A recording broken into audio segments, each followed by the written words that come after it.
menyelesaikan masalah ini dalam arti gimana cara memberlakukan kedua hal atau perbedaan antara yang sisa dari periode kemarin dan yang baru itu, gimana cara membedakannya, cara memperlakukannya. Terdapat dua metode yang dapat digunakan. Yang pertama, metode rata-rata berbobot dan metode masuk pertama keluar pertama. Jadi kita bisa menganggapnya atau memperlakukannya, menghitungnya menggunakan dua metode. Yang pertama metode rata-rata berbobot dan yang kedua metode masuk pertama keluar pertama. Intinya kalau metode rata-rata berbobot dianggap sama, baik yang lama maupun yang baru dianggap sama, tidak ada bedanya. Yang sisa dari periode kemarin dengan yang masuk atau yang baru sekarang dianggap sama. Sedangkan metode masuk pertama keluar pertama berarti yang sisa itu dianggap lebih utama, intinya seperti itu. Dan yang membedakan adalah perhitungan unit ekuivalennya dan kos unit rata-rata bobotan. Perbedaannya ada di situ perhitungannya. Nah, rumusnya berbeda. Nanti bisa dilihat aja. Biar lebih paham, langsung masuk ke soal saja.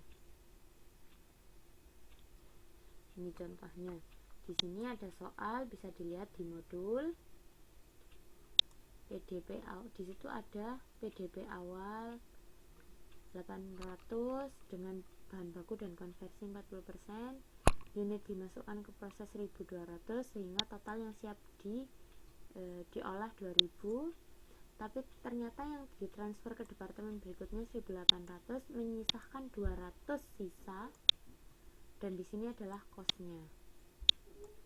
Dan kalau kita menggunakan metode rata-rata berbobot, gini cara menghitungnya, 1800 produk selesai dikali 200 PDB akhir dikali 20%, karena kan konversinya 20%.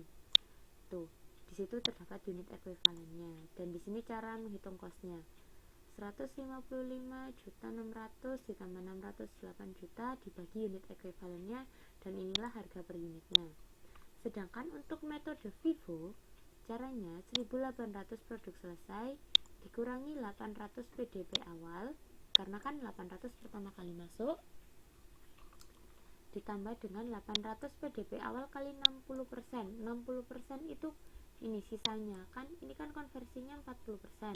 100% dikurangi 40% kan 60%. Jadi dikali 60% ditambah di sini 200 PDB akhir dikali 20%. 20% dapatnya dari ini. Kalau yang ini tadi 60% dapatnya dari 100% kali 40%, sedangkan yang ini atau cuma tinggal ditulis saja 20%, di sini ditulis 20%. Dapatlah unit ekuivalen.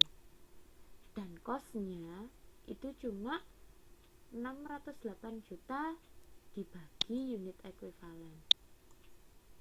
Karena namanya FIFO, jadi kan kos PDB awal ini tidak perlu dihitung. Jadi cukup kos produksi ditambahkan di departemen. Dapatlah harganya 400.000 per unit.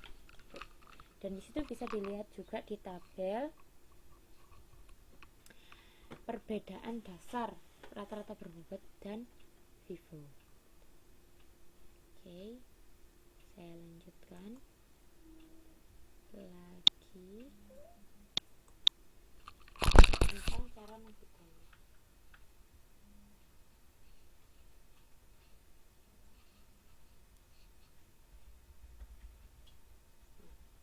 Kita langsung masuk ke contoh saja biar lebih paham. Oke.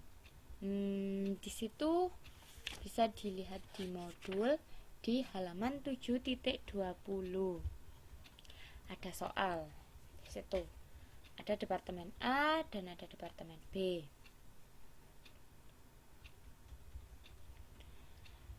Di situ lengkap semua informasinya. Oke. Dan yang pertama kita bahas tentang metode rata-rata berbobot.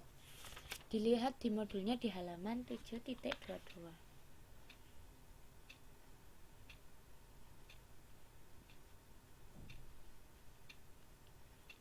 Di situ ada penjelasan lengkap tentang metode rata-rata berbobot dan perhitungannya.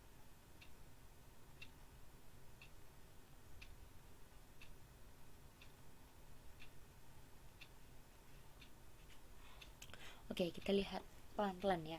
Yang pertama, ada kita lihat dulu yang kuantitas. Ada produk dalam proses awal 4.000 dan unit dimasukkan ke proses 40.000. Itu berarti bahwa 4.000 itu adalah sisa dari periode kemarin yang harus diproduksi di periode sekarang sebesar 4.000 dan ditambahkan 40.000 ke dalam proses penambahan baru untuk bahan baku baru yang akan diolah di periode sekarang.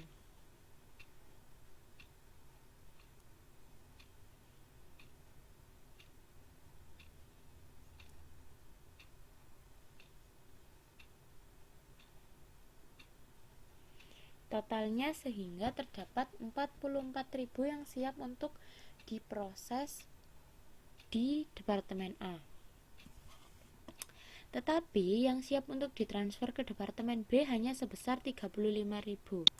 Ya, sehingga menyisakan 9.000 untuk diproses di periode berikutnya. Oke, sampai sini paham kan tentang kuantitas? Lanjut ke ekuivalen produksi. Karena tadi disebutkan bahwa yang siap ditransfer ke Departemen B adalah 35.000, sehingga ditulis bahan baku 35.000, kos konversi 35.000. Kemudian produk dalam proses akhir di situ 9.000 karena bahan bakunya 100%, ditulis 9.000 kali 100% 9.000 dan 9.000 dikali 60% untuk kos konversi. 9.000 kali 60% 5.400. Tinggal dijumlah bahan baku 44.000, kos konversi 40.400. Turun di bagian kos dipertanggungjawabkan. Di situ terdapat 21 juta dan 210.000 untuk bahan baku. Dapat dari mana? Ada keterangannya di soal ini. 21.000 dan ada 210.000. Nah, kemudian masing-masing ditambahkan untuk tenaga kerja langsung dan overhead pabrik. Yang tenaga kerja langsung 9.840 dan 75 juta. Terus yang overhead pabriknya 16.500 dan 135 juta. Oke, semuanya ditambahkan sehingga bahan baku terdapat 231 juta, yang tenaga kerja langsung 84.840.000 dan untuk overheadnya 151.500. Dibagi dengan unit ekuivalen sesuai dengan perhitungan ekuivalen produksi. Bahan baku 44.000, kemudian untuk kos konversinya kan 40.400 dibagi dengan 40.400 dapatlah kos unit. Untuk bahan baku 5.250, tenaga kerja langsung 2.100 dan overheadnya 3.750. Di situ dapatlah kos unit dari Departemen A. Ini merupakan harga untuk bahan baku yang dari Departemen A siap untuk ditransfer ke Departemen B. Dihargai sebesar 11.100. Oke, sampai sini masih sama seperti yang tadi kan. Kemudian perhitungan kos pertanggungjawaban. Tadi kan ada 35.000 siap ditransfer ke Departemen B dikali 11.100. Karena bahan baku dari produk dalam proses selesai di Departemen A dan siap untuk ditransfer ke Departemen B dihargai 11.100 sehingga 35.000 dikali 11.100. Kemudian bahan baku untuk unit ekuivalen, tenaga kerja dan overhead untuk unit ekuivalen juga dihitung. 9.000 dikali 100% dikali bahan bakunya 5.250, untuk tenaga kerja langsungnya 9.000 kali 60% kali 2.100 dan untuk overheadnya 9.000 kali 60% kali 3.750. Dapat di sini masing-masing di total dan akhirnya dapat 467.340.000 untuk kos total pertanggungjawaban.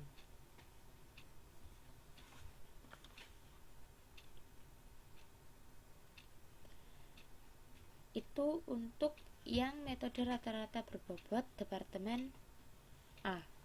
Lanjut sekarang yang ke Departemen B. Basically sama,